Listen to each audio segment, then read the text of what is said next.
up, everyone? This is my first video for DtR gaming community, and that's referred to as Down in the Rough gaming community. This is actually my first video, going to be posted on their site, but you can still subscribe to me. This video will not be on my channel, so stay on the DtR community.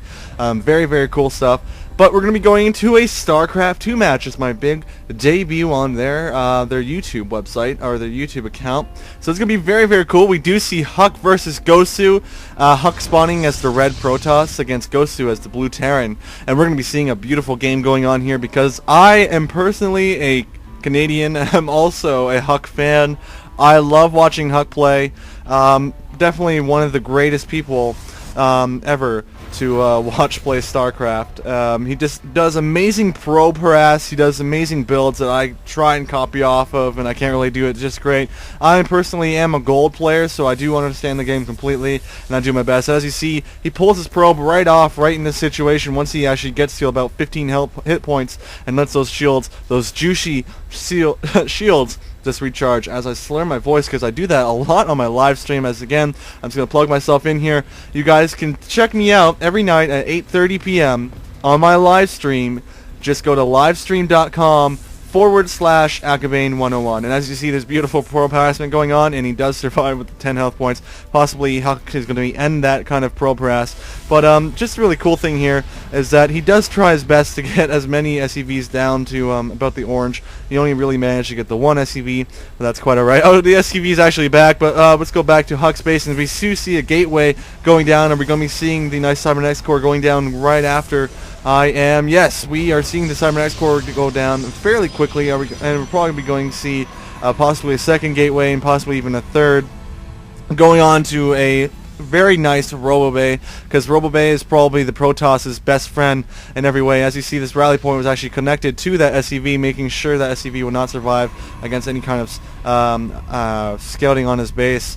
On Huck's base in this situation, because we're so cool. And looks like this probe's going to have a Twitch fest as it does bump into the SCV. And if you notice that the Xel'Naga towers do go down whenever both of the players' races are against the Xel'Naga tower. Very cool stuff. We do see a Zealot going down, headed towards that Xel'Naga tower, no doubt, so that probe can do its thing and possibly expand.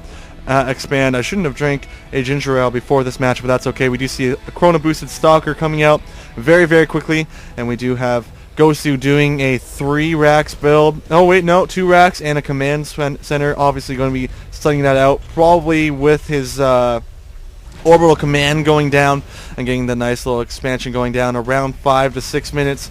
Always you see that a lot from a lot of Terran players, especially Gosu, and we do see the 3 racks build. So we're going to be seeing possibly late Ravens, Banshees, something like that later in the game. Not going to be seeing them anytime soon. For we're going to have that very, very heavy Marine Marauder build going on. And this is actually patch 1.1 for the actual game, not the beta. This is not the beta, this is a full game.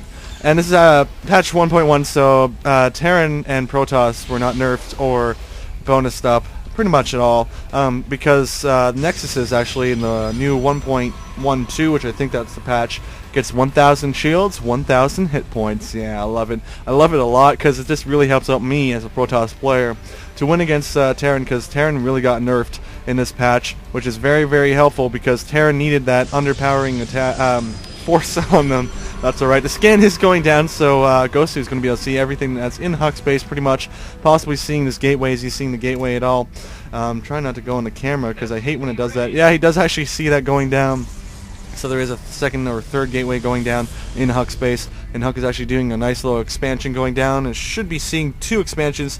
So we do see one by Huck, going to be built by the exact same time that his orbital command is going to be going down, with a nice amount of SCVs moving out from Gosu's base to do that nice little quick expand that we always like to see in this situation. We do see quite a few Sentinels and a nice little Stalker hanging out in the base in case of any kind of Banshee push coming from Gosu, because we do see a lot of Banshees that love to come in this section and just really wreak a lot of havoc. Void Rays can do the same situation, going over to Gosu's base but we do not see any kind of Void Ray kind of build. We do see actually the Robo Bay that has gone down, so we will be seeing some Immortals, or definitely, obviously, as you saw there, Observers coming out. I'm going to go to the Unit Production tab, making sure I don't miss anything. Oh, wow, Stimpack is going out. Stimpack is definitely very crucial. Oh, and these Marines are actually going to be scaring away that Stalker there. Very nice micro by Huck, trying to keep that Stalker from getting murked, because that Stalker does not need to needlessly waste its life. And is this going to be a good enough choke for Huck to block this off? We're going to see here in just a second, and where is a huge fight going on. Oh, and Huck's just going to be doing a few pokes, trying to trap as many Marines as possible. These are very beautiful force fields, blocking their chance from ever retreating, but there is a Marauder coming in. Marauders do a lot of damage to Stalkers, and there is quite a few of Marines moving forward, and the Observer is out, but that's not going to do any kind of damage to these troops, but there is enough Stalkers from this beautiful 3-gate or 2-gate going on. And we should be seeing an Immortal coming out. Yes, we do see an Immortal coming out. It's going to be in a little bit late from this fight, and this Marine is just going to barely making it off with its life. Just barely. Very amazing play by Huck. Really just a huge force coming in from the Terran player.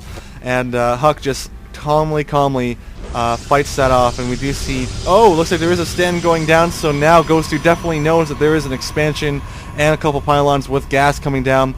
And now Gosu knows that Huck is not going to be able to really reinforce his army that quickly unless Huck decides to just pull back his troops just a little bit. The Immortal does go down.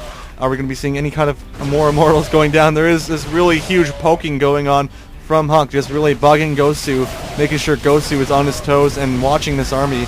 But oh no, but looks like Huck is not really going to do anything about these Stalkers, and Marauders definitely do a crap load of damage to Stalkers. One Marauder kills one Stalker, which is still kind of overpowered, but I guess it really is Terran's arsenal of weaponry. The Marauder is definitely an amazing unit in Terran's arsenal. That's quite alright. We do see the Robotics Bay going down, so that's going to deal with the Marines coming down, because Colossi are amazing against Marines, and they can go up and down cliffs quite easily. They don't really have to... They're not flying, but they do count as a flying unit, so Vikings will definitely kill those quite easily. Actually, the concussive shells are finally going down very late game, so very interesting by Gosu to go for that really late.